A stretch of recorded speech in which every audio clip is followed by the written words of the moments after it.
Alright, okay, so before I start this episode, I'd like to go to a more fitting place to make this announcement. Probably City Hall right here. Because I have a confession to make to everyone who's been watching the series so far. Alright, my fellow Americans, you may have noticed I'm wearing slightly different attire this episode around with the big shoes and being tall because the big shoes, because that's apparently a reference to a joke. I have a confession to make. I've been playing this game off stream.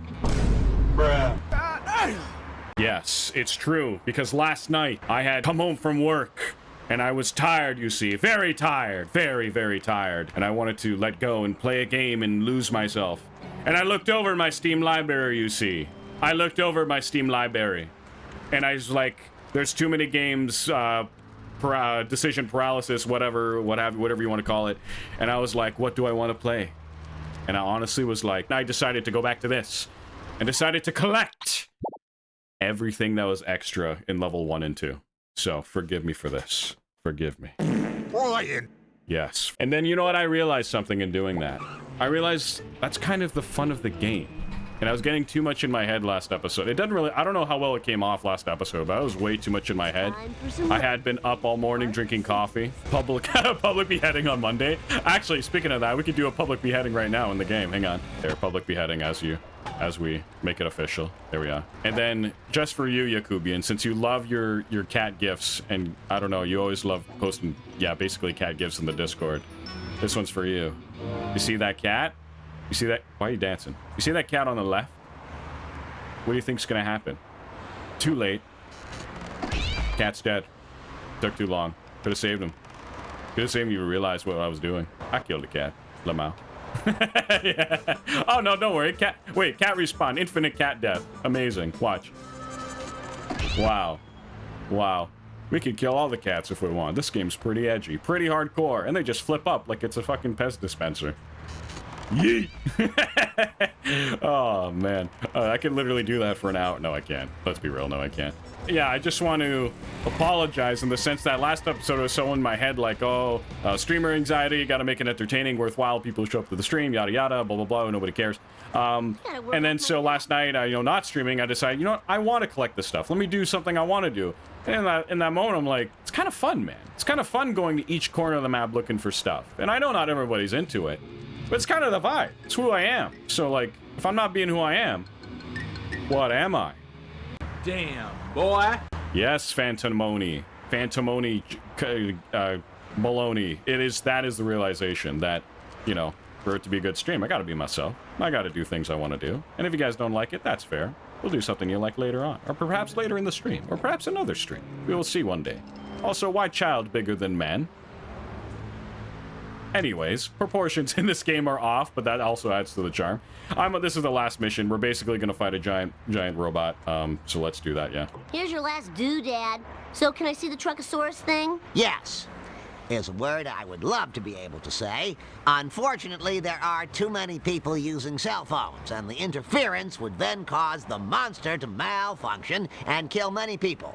And my insurance is already sky high with the premiums and the schmemiums. And the premiums and the schmemiums and the... Damn kids on their phone gotta destroy all the... Oh, wait. Wait. My dick fell off! Yo, whose dick fell off? Yo, Lightbulb, hey. Well, thank you, Lightbulb, for the follow. And then the sound of my dick fell off just played really loud. Oh man, I gotta kill him with this car. This is not gonna work. But we're gonna use Mr. Plow because big thing on front, possibly better damage. All right, let's do this. Let's kill a man on his cell phone because he doesn't know the value of a human life or human connection. So we must destroy his device with his life as in a cosmic sort of way.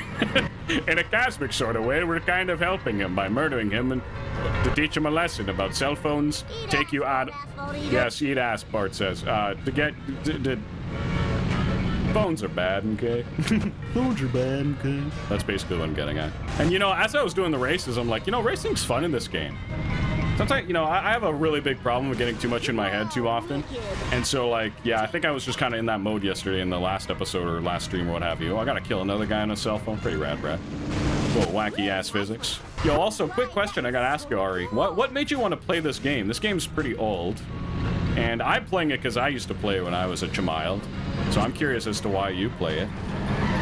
what brought you to play it? You know, boot up an emulator. Oh, I mean, buy a GameCube. Wink, wink. I don't know why that's such a like. I have like.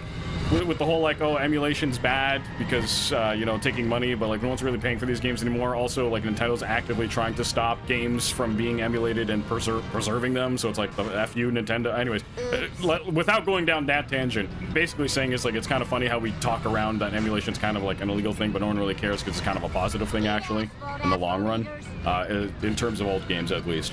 Yeah, I'm just kind of wondering, well, what made you want to play this game? Because, yes, unless, I'm assuming you haven't played this when you were younger or anything like that, so what brought you to it in 2025 is my big concern. Not concern, like, oh my god, why aren't you playing Fortnite right now? Oh man. Whoa! Man, my car's gonna blow up. I don't know how to kill. I'm gonna kill myself by accident. That's how good I am at killing people. Holy cow. A child in a car? What better way to spend my Saturday? Making other people nervous on the road. Oh, he answered me. Because I recently got into The Simpsons, and I found out there is a game. Hang on, sorry. It's hard to read and drive at the same time. It's probably why I have to kill these guys. It's kind of ironic that I'm killing them for being on their cell phones, and I'm reading a chat online, so it's kind of like reading a text. I can't read what I type. It's insensitive, but viscerally funny. That's why it still works in this day and age. It's funny. It like almost doesn't matter how politically correct or good-intentioned you are. Even if you're like the most well-intentioned, politically correct person in the world, if you're not expecting for someone, like let's say some guy looks super fancy, looks very proper, has $1 million business, but like for whatever reason, the instant he opens his mouth, you go hello and you meet him like at a dinner party that you've like, you know, oh, this is a rich billionaire, CO2, blah, blah, blah. He's super hidden. He never does public appearances. You go over, you're holding your cocktail, you have to say hi. It's like, hi, I love your work. You're inspiration to all. Like, you know, you don't really go in the limelight and make it all about your money and stuff. And he opens his mouth and goes, thank you, very nice to meet you. That explanation was too long, but you get the point, right? It's like completely left field, high stakes conversation. Hello, have you tried the pigs in a blanket? They're really good. Also, how you liking Pun Pun, the manga? I've recently gotten to Pun Pun thanks to Yakubian in chat here, actually, and I really like it. I found myself tired one night in bed, and I'm like, I don't want to read I have an actual book beside me. For those who've been watching Let's Play, you don't know this, but I recently found online, actually, one of the best short horror story compilation books is actually by the guy who made the movie Hellraiser, Clive Barker, and he made a book called Books of Blood, and it is a 3-volume, you could get all 3 volumes into one book now, which is what I got and what I recommend. The book came out in the late 90s, I believe, but it's pretty cool reading the book because this man actually really knows how to write and paint a story and make it terrifying. And I thought, you know what, it's interesting to see, like, how can pages on a book make me fearful in real life? Like, you'd have to be a pretty good writer to make somebody scared off of words on a page, you know what I mean? It's not like a knife coming at you. It's literally black ink on wood, on very thin sliced wood. How can you terrify me off of that? So someone to do that requires a lot of skill, and Clive Barker does it really well. And highly recommend. I'm only 2 short stories in, and it's pretty freaking amazing. And to get a taste of it, I've told people in my Discord why it should be good. It's basically, and the book's only $30. It's pretty cheap, at least in Canada. And the first story in the book, why it's called Books of Blood, is because, long story short, there's a guy in an attic, and they're trying to record ghosts, and he's, like, faking the ghost things, but his partner doesn't know that he's faking, like, the ghost signs. And the ghosts end up being real and break a vase beside him that's made of glass and use every little piece of shard of glass to start writing their stories that they never got to tell because they died in real life, and then they died in afterlife, and no one got to know their stories, whether they were evil people or good people, murdered or the murderer. And so they use his skin as paper to write on, and they all write on every inch of his body their stories they never got to tell. And that's basically what the Book of Blood is. It's and the short story goes into great detail on how they write on his body, and it's pretty graphic, and and that's how you kind of get scared. It's the grotesque part of it, and other factors if you read the story. But basically, it sets up for the rest of the book to be like, this is what you're getting into. Like, this is the amount of fear you are getting into. And so, very amazing so far. The second story in is actually The Midnight Meat Train, which is actually kind of a popular short story. I think it got made into a movie that was not made by Clive Barker, I believe. I saw little bits of it myself years ago when I was trying to get into edgy movies as a teenager, like Human Centipede and all that, and I was like, oh, Human Meat Train, whatever, The Midnight Meat Train. And then I got into it. I didn't even finish it, because I thought it was like not even well revered review-wise. But anyways, read the story, stopped on the last second page of the story, and my god, does that story get terrifying. Anyways, that was all a long tangent to say that I've gone into, what is it, Goodnight Pun Pun is the full name of the manga. Please correct me if I'm wrong in chat. And that is yeah, so it was late at night. Instead of reading that book, see how ADHD works, is that I will talk about something and then I will then go down a rabbit hole without even realizing it so quickly. So going back to the main train of thought, Goodnight Pun Pun, I didn't want to read that book, even though it's really good. And then, like, I was too tired to do anything else, go on my computer, phone, what have you. Those are bad habits, yada, yada. So I decided, you know what, I'll go on my phone, but I'll read. I feel like reading. And then, so I read it. Like, damn, I'm like 60 pages in, right past the part where the uncle moves into the house. And I'm like, fuck, that's... Like, it's a really good book that really puts you in the shoes of the character, makes you really feel for them. There's a very fun depiction of God in the book also, where it's just like a very happy, smiling Japanese man. But I thought it was really funny. This giant Japanese man just shows up at his window whenever he's like talking to God, and that's supposed to be God. I thought that was fun. And then, yeah, some dark shit happens in that story. It's just very good because Pun Pun never talks. You kind of just hear his thoughts and how he feels, and you kind of like relate to that. And then you kind of just easily put your shoes in that by him not having an internal dialogue necessarily. Well, that is an internal dialogue, but not really voicing his words out to people very often. That you're kind of just with him as he's watching things happen and you are watching things happen through his eyes. He is both a spectator as you are as much, just because he's such like a shy, timid character. He might as well be you reading the book because he's so outside of himself, experiencing everything. It's crazy. But yeah, it's basically about a kid who's going through hard things in life at the start of I'm in the first book, so I don't know much about the series, but I heard it gets better and better in terms of like how dark it can get and the power of the story it has as you read it in a good way. Anyways, let's finish this mission. Well done, my little sociopath. I like to smash. Now there is no chance my Traposaurus will go on a killing rampage with the screaming and the sadness and the hosing of blood off the robot. Wait. Oh yeah, the big cutscene. Oh shit, that's loud. Traposaurus is some kind of truck/dinosaur. I never would have guessed. Uh-oh.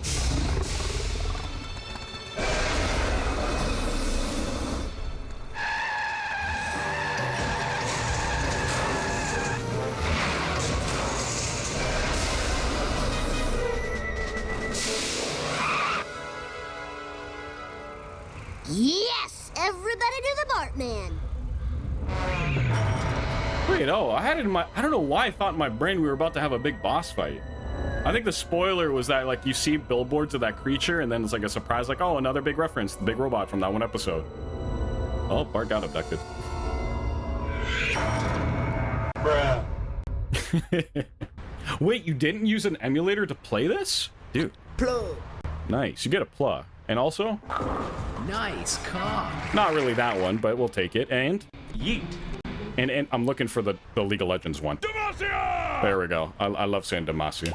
Demacia gang, rise up. This level's great. This level's fantastic. And it's also just like a good looking level because there's always a sunrise. And we get to use her Malibu Stacy car. That's pretty rad, Brad. Yeah, Malibu Stacy. I actually think this is one of the best cars. So honestly, before we even get into the missions, I'm seriously going to just start collecting shit. I think we're on a pretty good tangent today. We got some good topics. We're talking about Goodnight Pun Pun. We're talking about the fun of collecting shit in a game. It's just supposed to be like, it's satisfying for me. Oh, actually, I should probably go in and buy costumes right now. I'm just going to buy all the costumes I want now ASAP. The fun of the costumes, you get to play throughout the level. So let me just buy them all now. So Cool Lisa, I'm going to buy all of them. Florida Lisa, big sandwich. Or Hockey Lisa, which is one of the most sentimental episodes where she finally, it's a whole episode around like how she hates her brother and they're competing to be the best in hockey and like for the love of their parents, and they actually hate each other. And by the end, they realize like, this is horrible. We're brother and sister. Let's love each other as siblings. And like they hug it out, and it's like such a heartwarming episode. Man, good writing. Good writing in cartoons. Again, I guess building on that from previous episodes of this Let's Play.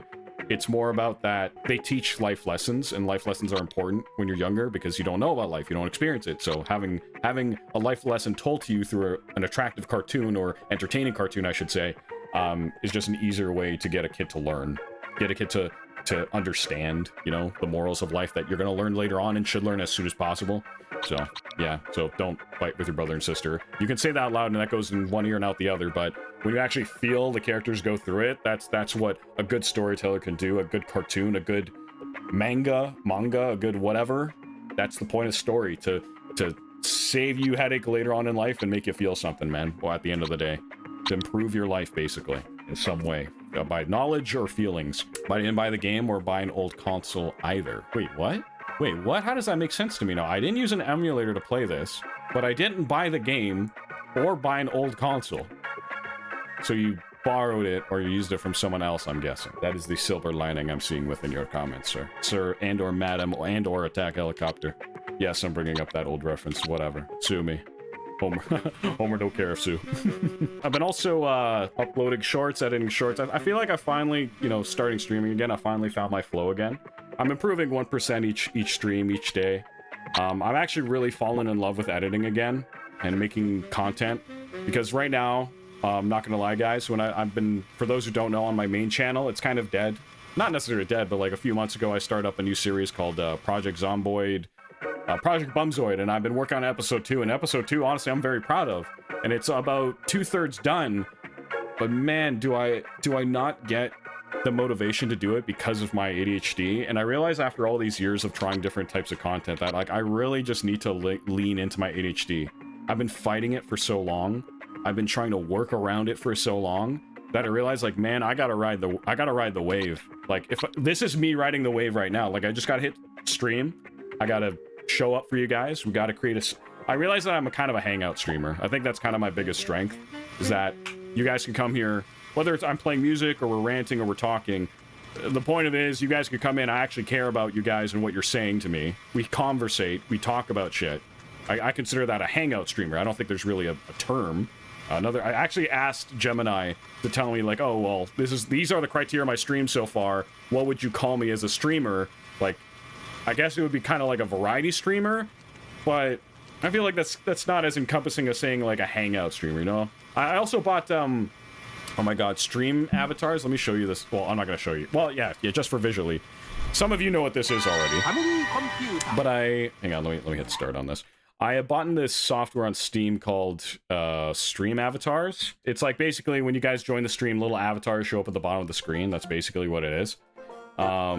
And then, like, I could customize them any way I want. I was thinking maybe one default one. I don't know how the customization works, actually. I guess you can make your own and whatever, upload them. There's probably easier ways to do it nowadays. But basically, I was thinking maybe for the Simpsons one I add characters. But in general, maybe a little Power Rangers. I don't know. I don't know what I'd add. Maybe cats. But no, not cats. I don't even know anymore. I'll look into it. We'll figure it out. If you guys have any suggestions of what you'd want to be as little characters showing up, please let me know. I'm open to suggestions. Again, for the Simpsons Let's Play, which I don't know how long it's going to go for, but I'm thinking little Simpsons at the bottom. I think that's kind of fun. There's a PC version of Simpsons Hit and Run? Dude, I don't believe you. You're probably telling the truth, but I don't believe you. Wait, what? There is! No freaking way! This is so weird to me. They made a PC version. This isn't real. This is like a modded CD someone made. This isn't real. There's no way. 3 discs. Why would it need 3 discs? There's no way this is real. Windows XP 2000? No way. This is real. What? Excellent product. Receive my copy. What? That's blowing my mind. You are not joking. What? That's such a hassle. Well, A+ for you for trying that, for doing that. My lord in heaven. So are you using a controller too, or just the keyboard and mouse? Holy chicken wings on a toaster oven. Whoa, that is wild to me. Wow, that is crazy. And I love that there's just a random guy selling 1 copy on Amazon. Like, personally, that's hilarious to me. Man, you getting those old forgotten pieces of old media, eh? Good for you, man. All right, let's not do the mission. Let's make like a tree and get the fuck out of here. So yeah, for those who don't know about this game, there's gags, there's robot wasps you gotta kill. There's a bunch of Maggie. Maggie is dead. Maggie has died. Yes, that is her oomph. Actually, her oof. F in chat for Maggie. W in chat for Lisa, showing dominance over a sibling. Even though earlier we were just talking about the hockey episode between her and Bart. How fighting siblings is wrong. YOLO swag. Oh, sorry, YOLO swag balls. I used the speedrunning Discord to get the game through a Google Drive, which has a mod launcher, which you need the app. I don't have the CDs, but I do know it's a real, and I know everything for it. The struggle is real. Bruh. Not only do you not have this lost media, but you got this lost media through a Google Drive on a Discord. My man. My man's the Bear Grylls of gaming. Finding each way left and up, down, left, right, circle, square, square. Now Quark is in a tutu. Knowing how to play Simpsons Hit Run. Good for you, pal. Good for you. Jim. Enough about you. Let's talk more about me. I once threw... I don't have a story, but now I started the sentence, it's I once threw. I'm trying to think of all the times I've thrown something that would actually lead to an actually good story. Oh, I do. I remember the story right now. Okay. All right, the year is 2010-ish. I invite a bunch of guys over for like a long weekend sleepover where they sleep over for like 2 days in a row. And we decide to go for a walk. And one of my friends is holding a small basketball I had in my house. Not a real one, just like a tiny inflatable one that floats on the water. Or, you know, one of those tiny, like, dinky ones. We are walking to the convenience store. We're going up road, you see. For more gameplay. A car passes by. My friend, or the guy who I only ever time ever invited to my house, sees the car coming towards us. What does he do? He throws the ball at the guy's windshield. Car halts instantly. We all look at him like, why the hell did you just do that? The guy who throws the ball bolts. He runs. Me, I get scared. So does my other friend. We run. One of the guys stays. He does not panic. Car reverses to the kid who stayed. Talks to the guy. We're all hiding behind a bush down the street. We can see him in eye view. They're talking. Doesn't look like he's gonna murder him yet with a knife. The guy then drives away after. Not getting too far. You kind of still see him, but he drives away slowly. We go up to our friend like, hey, what did he say to you? And he goes, well, what the hell do you think he said to me? He was asking why the hell we threw the ball at his car. He was pretty mad. I'm like, okay, fair enough. Then what? He's like, just don't do it again, I guess. That's kind of all he told me. He's like, and we're like, well, why the hell did you stay? Why didn't you run like us? He's like, well, I wasn't the one who threw it, and I don't think it's right to run. Also, the trunk of my car looks like it's trying to talk really fast. Economy, the global state, the Dow Jones.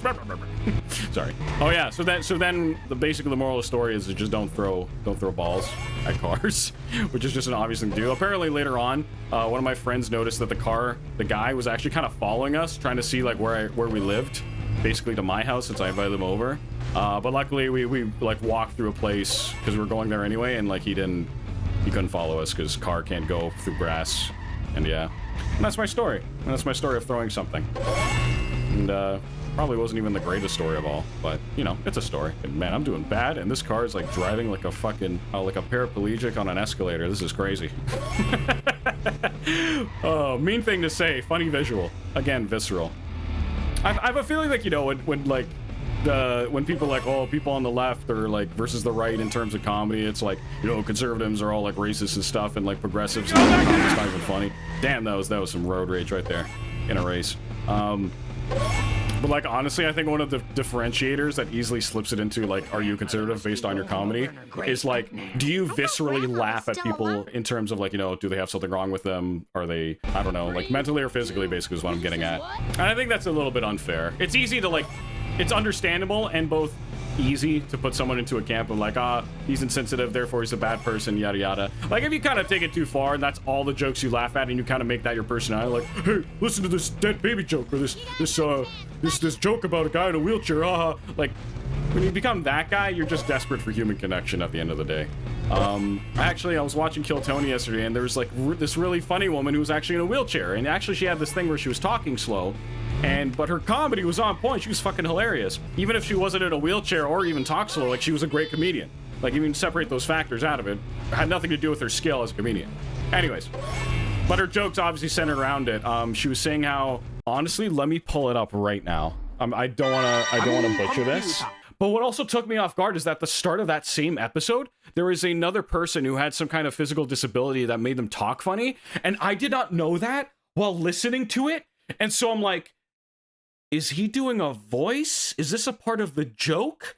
And like, I was waiting for a punchline to mention the way he was talking or to compliment his manner of speaking, but it was never coming. So I was like, oh, and then he finished his set, because on Kill Tony, it was like, well, 1 minute set. That's the whole point of the show. You go up for 1 minute comedy, then they judge you. And like, I was like, oh, that's actually how he is.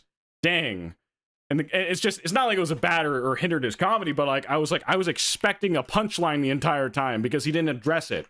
And that's actually a real thing you should address as a comedian or entertainer on stage. It's like, even if you're telling a story, even if you're talking to people publicly, the number one thing you should do, if you have some obvious thing about you, like you have a cast on your leg, or you speak a certain way, or you literally have deformed arms or something, like, Hi, Editing Peter here. Just want to finish the thought that the point is that if you have something obvious about you visually, that you should get it out of the way at the start of your act, so then people can actually focus on your act. Whether, like I said, if you're doing a TED Talk, if you're a comedian, if you're a poet, whatever. If there's something obvious, get it out of the way now, make a quick joke about it, whatever, and then get on with what you're there for. That's kind of the important performer's main point, is what I was trying to make. Anyways, back to the Let's Play. this guy's always funny. I love this guy. He's a regular on the show. I forgot what I was saying, but anyways, yeah. So I'll just let her perform her 1 minute of stand up just so we can watch it together. She's a good comedian. The jokes work. So I did recently get engaged. I really used the hell out of my Make-A-Wish. Marrying John Cena. Oh my God, no, my fiance, he is like a good bit older than me. And the only real difference I've noticed there is when I give him roadhead. Oh yeah, I forgot it was around roadhead, the joke. I guess all head I give is kind of roadhead. I give him roadhead though, he will turn his hazards on. Like, what the fuck? Safety first, yeah. Thank y'all so much. The banter they have on there also adds to the funny, because like she shares stuff about her. They interview every comedian, and like it actually gets even funnier after that. She makes a few more jokes with them. But yeah, pretty much she was pretty good. She's a good comedian. The jokes worked. She wasn't weird about it. Her performance as well. She kept the momentum going properly, and yeah, and she was unique about it. So that's all you can really ask for in a comedian. Like someone who gets it, you know, and she gets it. But my point being, oh, let me go get that one. Let me go get that card at the other side of a dam and a wall and the waterfall. That rhymed. Eminem, eat your heart out. Move over, Eminem. God, I never get the chance to be like, move over, blank, and I love it. Ever since I watched like old Oni plays with like Ding Dong and Julian, Ding Dong would be the one who would say, move over, blank, and like I thought that was like the funniest thing ever at the time, and I still kind of do. I just personally find charm in that phrase, and so whenever I'm like something that's obviously not better, I'm like, move over, other thing.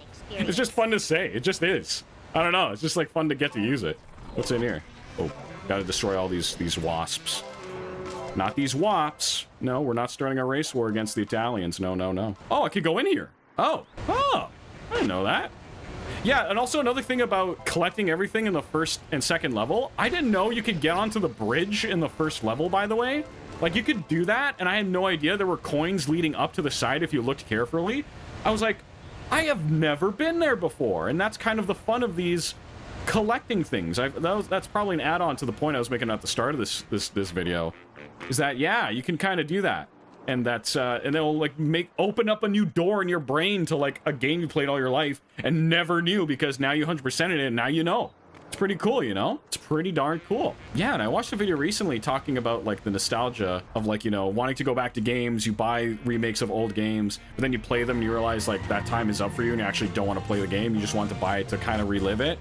And why it doesn't feel fun anymore is because you've been there, done that type thing. And so the point of his video in the end of his 15-minute little video there was that the point is that you made a memory. So you need to make new memories for you to like, you know, enjoy life again. It's not like nostalgia reminds you. It might get you to buy something, but once you're back in there, you're like, I'm too old for this. I've already experienced this. The fun was the going back to making a new memory. So to beat nostalgia, just focus on new experiences and stop trying to go to the old stuff, basically. That's the solution to nostalgia, basically. For those who might have not known. Do this guy's video, and I'll put his video up just so everyone sees who he is, so he gets the credit and all that stuff. I'll put up videos and all that stuff on my own editor on these videos. I would love to hire someone, like literally, like probably like, I can't afford a lot of money for an editor, but I'd probably pay someone like 20 bucks a video on my videos. I feel like that's a fair price, you know, for the amount of work that goes into a Let's Play edit. I had another point to what I was talking about. Like when I went around and collected stuff from the game, it reminded me of something else. What happens if I go in here? Oh, it's another freaking area? Dude, what? Oh, but now I don't know where I am. Dang it. I hate when you try to collect everything in a level in an area. I hate not doing everything in the area and then moving on. I'm one of those guys that's like, he's got to literally scan every corner of the area. And sorry, now I remember my point, actually. Literally related to this. It's that, like, when I used to play games like Ratchet and Clank, the fun of those games was to literally go around every corner because the game devs made the levels, like, pretty intricate. PS2 at the time was, like, I guess this, but a little more. I'd say the PS2 games, like Ratchet and Clank games, were a little more intricate with how many polygons they added on buildings and stuff. So things you could jump on, things you could go around and behind and all that. So when they hit something, when you really like looked around a whole level, left, right, up and down, what have you, circle, square, square joke again, it really rewarded you for like going around every corner because they went out there, man. They really made you like jump far from the random corner you'd never think a player would jump to, but you know, they rewarded people with that because they probably did it in their favorite games they loved, or just, you know, thought it'd be fun. Hey, let's put it over here. Let's see if a gamer figures it out. It's fun that way. Also, another side note, the fun of these games and all these references is to take in the references. That's kind of the fun and charm. It's like, hey, you're playing a video game, but remember, it's references to another property you love, The Simpsons, or the same property, I should say. To like, hey, the gag you remember. So you remember the gag, and then you kind of laugh, remembering it a second time. A little bit of nostalgia, even. This game is a nostalgia trip when you really think about it. Man, nostalgia and a half and a 3/4. Okay, in my opinion, season 1 of Simpsons was crap. People would agree with you. I actually don't remember what season 1 episodes were, but a lot of people would agree with you on that because they were very rough. You gotta remember that every first season of most shows is usually like kind of crap. Kind of like how, wink wink, kind of like how I'm doing these streams. They start somewhere and then they get better 1% at a time. And then you eventually get the end product we all know and love and idolize and solidify and hit in the Hall of Fame of whatever it is it's in. And then, yeah, that's how every great thing is built, from something that was put together with good intent, hard work, and true authentic love for the craft. Well, not everything, but the best stuff that we all remember. That's worth remembering. That comes up in the test of the time. You know, an authentic work that had good value, that actually helped people in some way, shape, or form, and impacted people. And it all starts from kind of crap or that intention. And so it's rough around the edges, and it's from that, the feedback they get from it, and that it improves and becomes, again, the golden standard we all will remember later on. But the fact that it will pass its first season, its first iteration, its pilot, if you will, if it can pass the first season being so crap, quote unquote, like animation-wise or whatever you have wrong with like season 1 of The Simpsons, if it still passes and gets greenlit for a season 2, that means the core of it works. And that means it's worth improving the animation style, spending money to hire better voice actors or what have you for like guest appearances of famous people on the show in the first place, you know? Then later on, it kind of gets watered down where the core starts to disappear of what made it good. And then all it becomes, because they don't need to anymore, is guest appearances of like Lady Gaga or what have you, because that episode's not really worth very well in the eyes of Simpsons lovers. And I don't remember seeing it. I just just remember watching a guy on YouTube who reviewed that episode.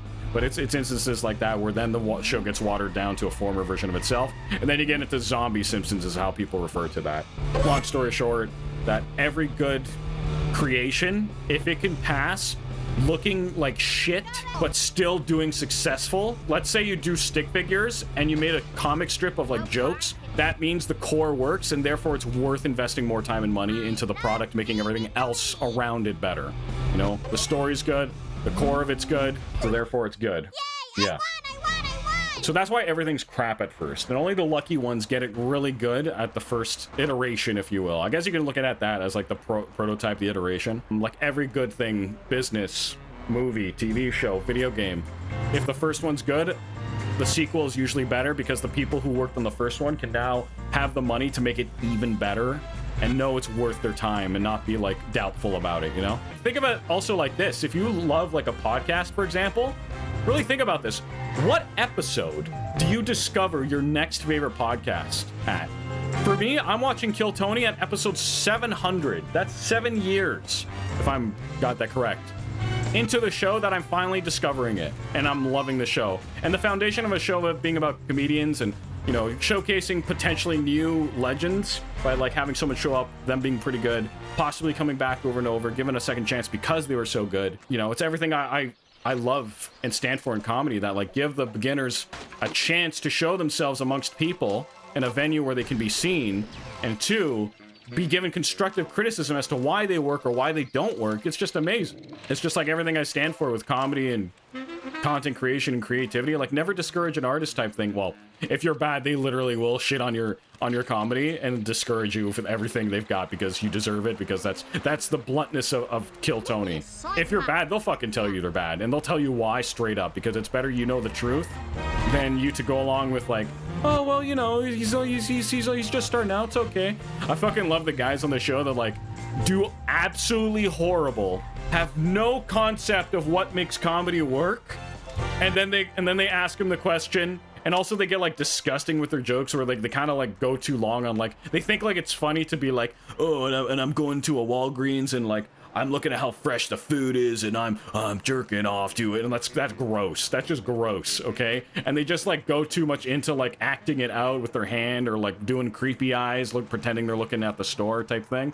That's literally what a comedian had said. I'm using an example from a recent episode I watched, and they just don't get that the comedy doesn't come from like the frills, kind of like how we're going back to like talking about Simpsons in season 1. It's not about how good the show is, the animation, the sound design. It's not about that. It's not about any of that shit. It's about, does the core foundation of why we come here work? And so the core foundation of why someone watches The Simpsons, or why someone listens to comedy, or why someone reads a story is like, one, is it relatable in terms of, does this have any value into my life and my journey? Like, if I'm someone who is having a bad day, will something in this first seconds of the comic or first seconds of the video or movie, will it relate to me instantly? Where like, hey, wait, that's a little bit of me, I've been there. Or it will catch my attention because that's exciting, let me listen more, and then maybe that lesson will show up a little sooner than later on. And basically the point is that like, is there a lesson to be learned here? Is there something that like, when we talk even about caveman stories as simple as that, will I listen to this or watch this and by the end of it find some kind of solution to a problem that I've had in my life? Or another way to look at it, is this going to be so entertaining that like I forget about my life for a moment and it's a distraction? And yes, that's a little lesser value than a big lesson at the end of the day type story, but it will still improve my life because it got me out of my head to just experience something fun for a moment. You know, that's what people always say about YouTubers and like movies and video games, and like too much is bad of anything, but like in good doses it's like, it's healthy, you know? Like, hey, like people say all the time, like, you know, World of Warcraft, like, you know, it's an addictive game and it's not good for you to play it on all day, but you know, my parents are going for a divorce or something, or like my mom just died, and so it got me through that tough time to like, you know, put my emotions on hold and make me feel some happiness in a time where I was feeling grief, you know, that type of out of your body type thing, right? So basically what I'm saying is, if your core content, your core show, video game, comic, whatever, does not have a foundation and not leading to any of those two courses, there's probably other ways. I'm not an expert in this, but I've noticed these things. That's as much as I know so far, if I could, and as of what I can remember about all this stuff. So if your core whatever doesn't have a good foundation of something relatable, something meaningful, something that has something to teach or benefit the person in learning something new, it's always the three things. Either you learn something new, you feel something, some positive emotion, or you are inspired or motivated. It's those three camps, basically. Educational, entertaining, or inspiring is basically the three types of content. That even like short form content people say in social media is what you should aim for, those type of categories. That's why I bring that up in that type of framework. If you are building a house on a foundation of sand, your house is going to sink.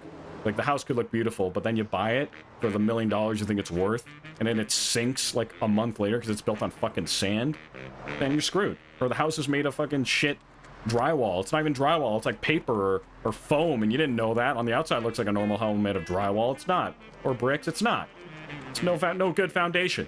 If the base of whatever you're doing in life is not on a good foundation, you're screwed. You got nothing to go on. Like, that's why, like, when people like think that if, oh, I love dead baby jokes, I love edgy jokes, and they start telling those jokes, and they announce to the other person like, oh, I love dead baby jokes, I'm so like you got to think about where that comes from. Like, the need to be like that way.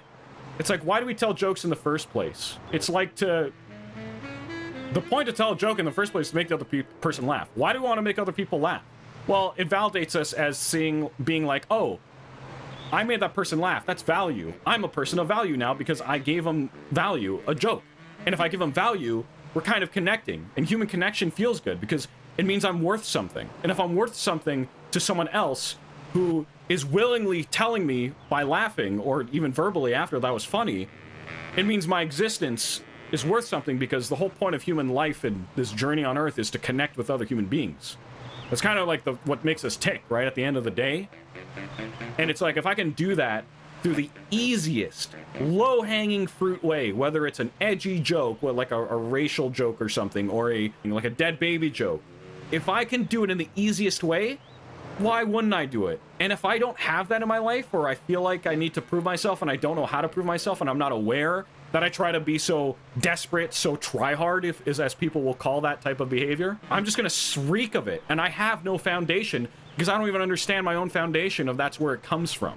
You know? That it comes from a place where I don't get that maybe at home or something from my parents or the people in my life. It's like, that's why it comes off that way, because people, and that's another thing, people can smell that. People can instinctively know that when they see it. There's a reason why you need to have a good foundation and, like, you know, just not be so desperate to tell someone like, hey, I'm so into these jokes, or I go into this joke, because that just shows you don't understand other people or human connection. That you think that it's the frills, that it's the paint on the house, that it's the sound effects of it. Like, if you're trying to make a YouTube video, you think it's like the sound effects. Oh, I use the oof sound, I use the farts. Okay, shots fired at myself, but I do it in a, like, I'm saying something and then I use it sparingly, like every now and then where you don't expect that. I feel like that's how I make it work. But you think it's the heavy editing that's going to make you the big YouTuber. You think it's the copying Mr. Beast to a T is going to make you successful. It's not. It's a good way to understand how to make something work, like deconstruct another artist's successful piece and understand why it works. But to copy, to just say something someone else created a value, whether low-hanging fruit or not, is to miss the point of why they made it in the first place, is why they use it in the first place. And that's to help other human beings, because that creates connection. That's good, you know? It's just wholeheartedly good for the human experience, yourself and other people.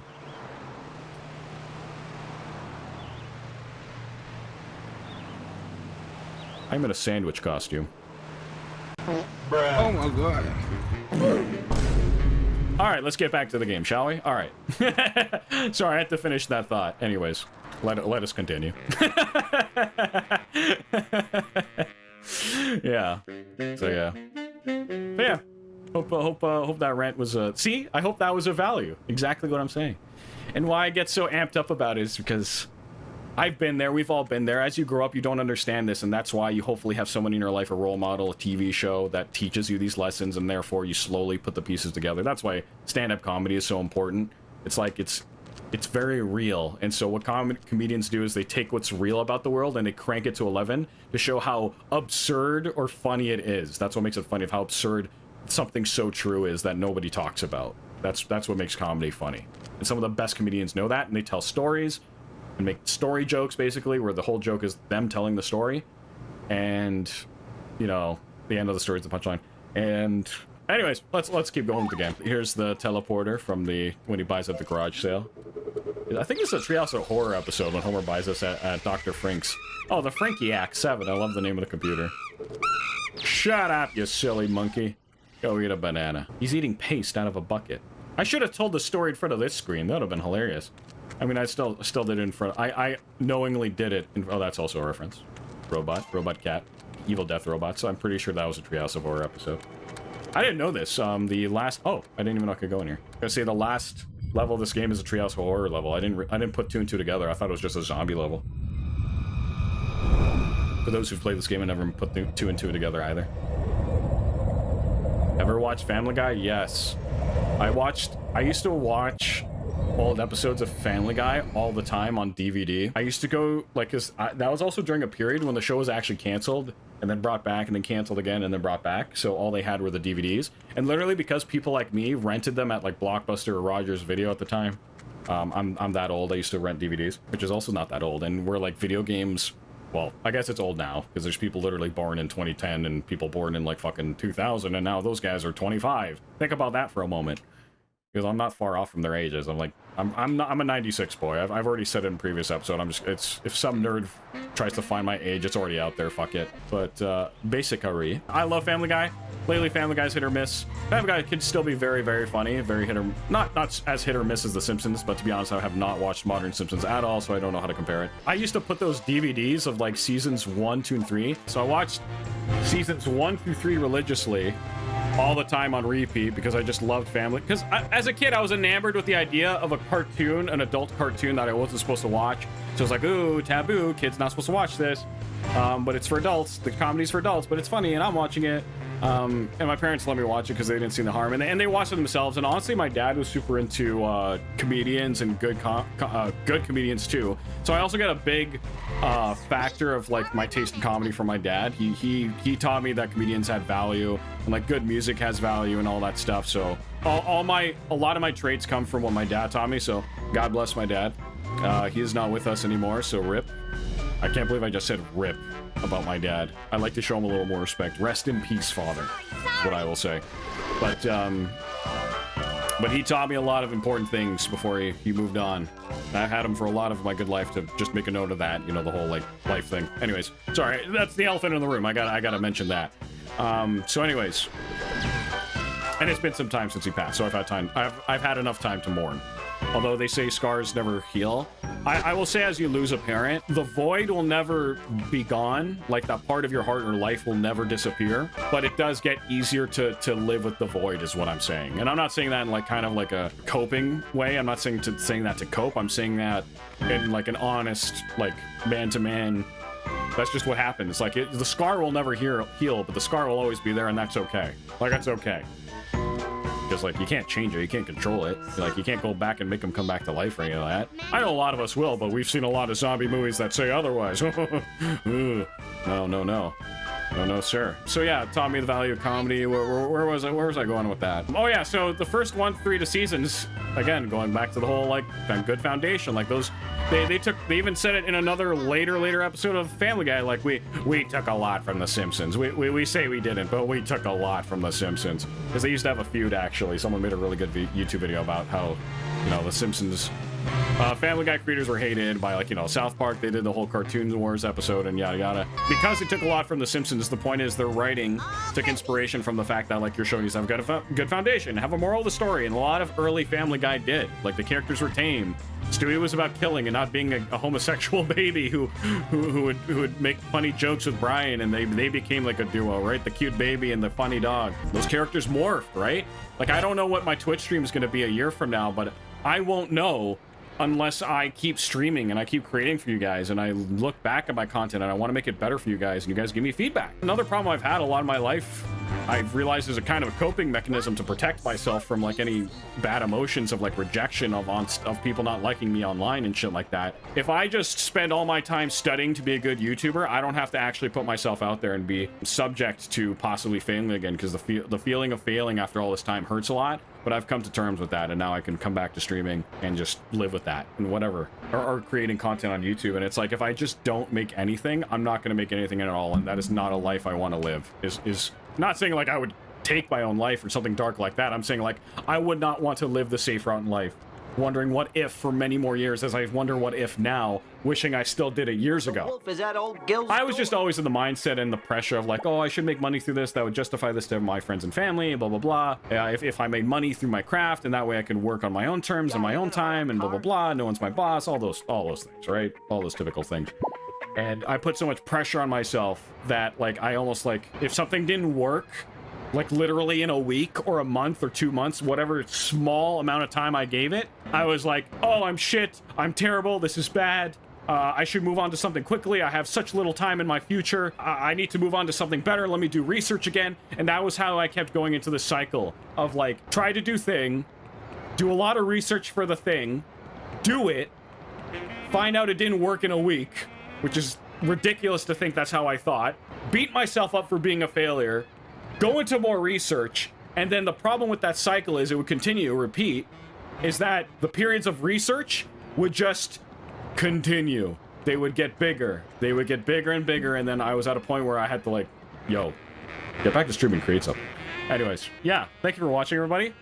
Subscribe so I know these things, these are good and I should keep making these. Leave a like if you thought the video was good, and comment anything about this video that you felt that improved your life. Anything else you want to share your stories. I love hearing other people's stories. So if this sparked one of your stories in your life, please share it. I love hearing people's stories. And that's about it. People have probably on YouTube have left at this point. But if you haven't, comment the word Florida with an E, spelt wrong like it says on her costume, as into the reference. And that means you're a real one. And I'll see you guys next episode. Cheers.